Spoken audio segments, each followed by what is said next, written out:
बच्चे हमारे पास तीसरा क्वेश्चन है 4x² प्लस 5√2x माइनस 3। ये क्वेश्चन हमें पिछले क्वेश्चन की तरह ही करना है, जैसे हमने पिछले क्वेश्चन करे हैं ना, संबंध भी निकालने हैं, इसके रिलेशन भी निकालने हैं। ठीक है, कैसे निकालेंगे वो ध्यान दो। हम क्या करेंगे, जो इसकी लास्ट वाली टर्म है इसकी मल्टीप्लाई इसके कोफिशिएंट ऑफ x², मतलब x² के साथ जो भी संख्या होगी उसमें हम मल्टीप्लाई कर देंगे। तो क्या आएगा भाई, 3 × 4 = 12 आ गया। ठीक है, अब देखो हमें माइनस करके 5√2 लेके आने हैं। किस तरीका से आएंगे, देखो इससे तो आने वाले हैं नहीं, क्योंकि यहाँ पे देखो 3 4 = 12, लेकिन यहाँ पे देखो √2 आएगा, 2 है इसमें नहीं है। तो हम क्या देखते हैं, और कुछ देखते हैं जो मल्टीप्लाई करके 12 आए और माइनस करके 5√2 आ जाए। तो 6 × 2 कितना होता है, 12। अब देखो 6 × 2 = 12। क्या मैं 2 को 6 × √2 को √2 × √2 लिख सकता हूँ भाई? 2 को मैं √2 मल्टीप्लाई √2 लिख सकता हूँ ना, क्योंकि अगर मैं इन दोनों की मल्टीप्लाई करूंगा तो 2 ही आ जाएगा। और 6 2 कितने होते हैं, 12। अभी भी हमारे पास ये फैक्टर सही है। अब देखो इन दोनों को एक साथ ले लो, 6√2 माइनस कर दो √2, तो कितना बचेगा आपके पास, माइनस करके तो लेके आने। तो 6√2 में से अगर एक √2 घटा दोगे तो 5√2 बचेंगे। ठीक है, इसी फैक्टर को यहाँ लिखो, 4x² प्लस 5 नहीं आएगा, क्या आएगा अब, 6√2 माइनस √2x। ठीक है, और माइनस 3 = 0 ही आ गया।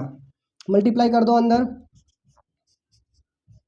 4x² प्लस 6√2x की multiply plus minus minus √2x minus 3 = 0।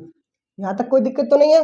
अब देखो यहाँ पे कॉमन लेना है, कॉमन लेना तुम्हें कंफ्यूज कर देगा, तो ध्यान से समझना। इसको मैं तोड़ के लिखता हूँ, 4 को मैं यहाँ पे 4 है ना, इसको मैं 2 × 2 लिख सकता हूँ, और इस वाले 2 को मैं एक और बार 2 कर दूँ और इन दोनों पे रूट लगा दूँ। तो अभी भी तो ये 4 ही है, x² है तो x² को चलो ऐसे लिख लो, प्लस 6 है, 6 को कैसे लिखोगे, 6 को ऐसे ही लिख लो जैसे लिख रहा है। यहाँ समझो ध्यान से, पहले भार देखो, भार क्या है, 2 है, और यहाँ भार क्या है, 6 है। तो 2 के टेबल में 6 आता है, तो क्या कॉमन आएगा भाई, 2 कॉमन आ गया पहले। ठीक है, पहले क्या कॉमन आ गया, 2। अब देखो यहाँ पे √2 है, यहाँ भी √2 है, तो √2 भी कॉमन आ गया। यहाँ पे x है, यहाँ भी x है, तो x भी कॉमन आ गया। बाकी तो कुछ चीज़ है ही नहीं।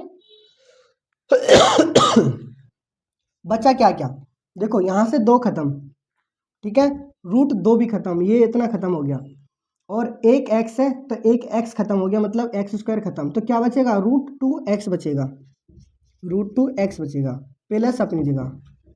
यहाँ ध्यान दो, यहाँ से 2 खत्म हुआ, तो 2 कैसे खत्म हुआ, डिवाइड करके। तो 2 से 6 का डिवाइड देंगे, कितना आएगा, 3। √2 है, √2 यहाँ भी आ गया, तो √2 खत्म, x था, x यहाँ आ गया, तो x भी खत्म। ठीक है, यहाँ पे क्या साइन है, माइनस का, ये तो समझ आया, क्या मिटा दूँ ना।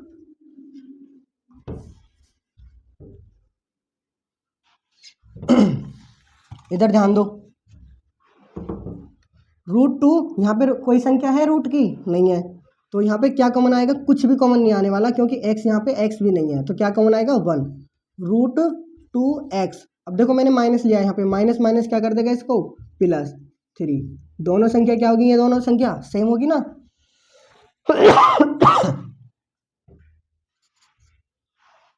क्या कॉमन है दोनों, √2x + 3, क्या बच रहा है हमारे पास,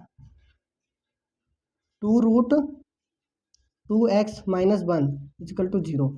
वैल्यू निकालेंगे हम इनकी, √2x + 3 = 0। तो हमारे पास क्या आएगा भाई,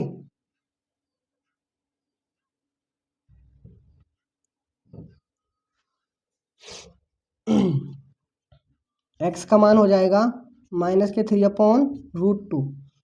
ठीक है, x का मान क्या हो जाएगा भाई, प्लस का इधर आके माइनस का, डिवाइड में मल्टीप्लाई में, सॉरी ये प्लस का इधर आके माइनस में, और ये मल्टीप्लाई में इधर आके डिवाइड में हो जाएगा। दूसरा मान निकालेंगे हम, 2√2x - 1 = 0। तो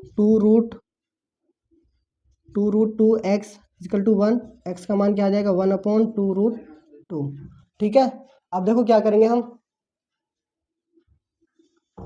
कंपेयरिंग करेंगे।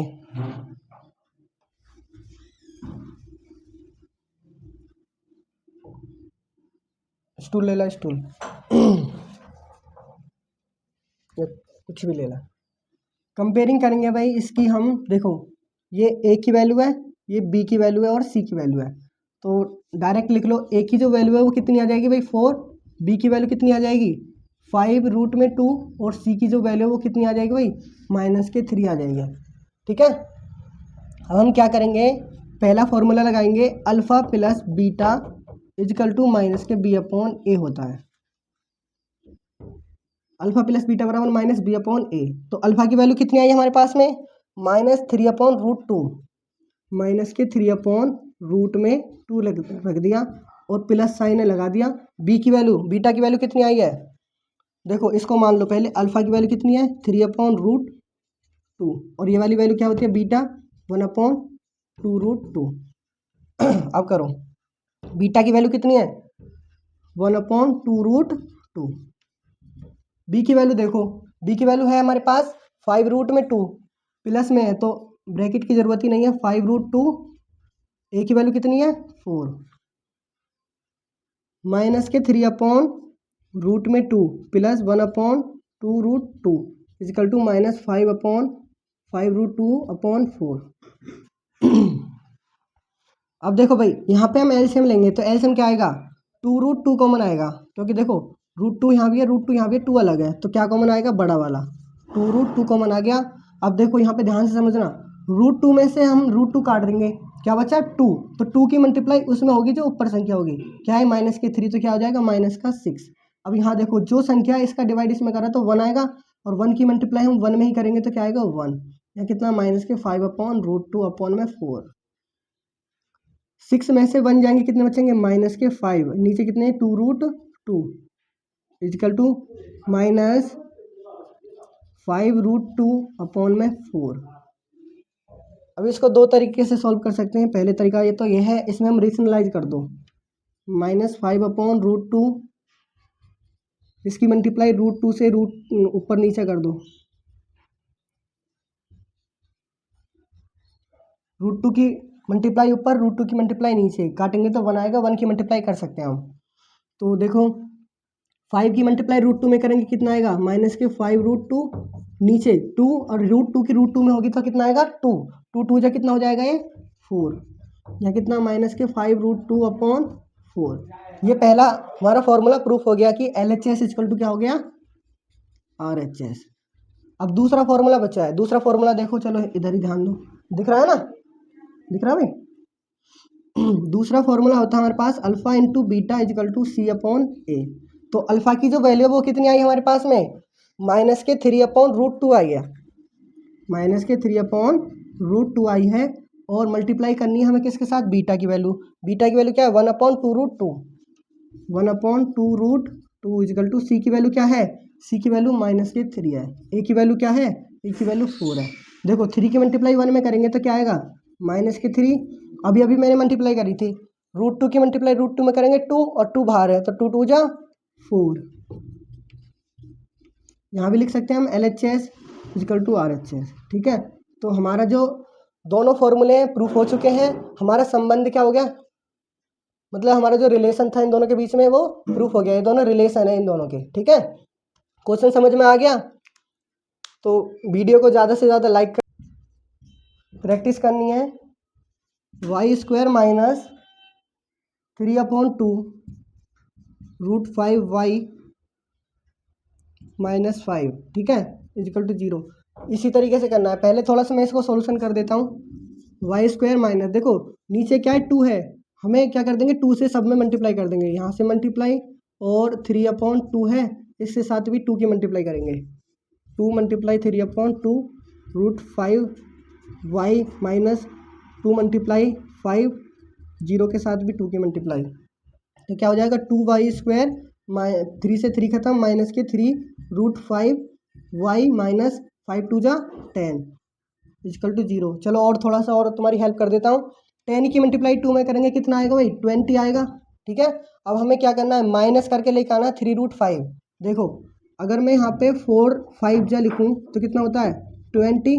ठीक है, रूट में 5 है तो वही काम करेंगे जो पहले किया था, 4√5, तो √5 मल्टीप्लाई √5 कर दूँ तो अभी तो ये 20 रहेगा, तो 4√5 से मैं कॉमन ले सकते, ये आ जाएगा √5, तो कितना बचेगा भाई 3√5 बचेगा। ये दोनों तो लो तुम्हारे लिए कॉमन फैक्टर भी निकाल दिए। अब इन दोनों को पुट कर देना इस क्वेश्चन में, ठीक है, इसकी जगह। फिर जैसे तुमने पहले सोल्यूशन किया था इसी तरीके से करना है।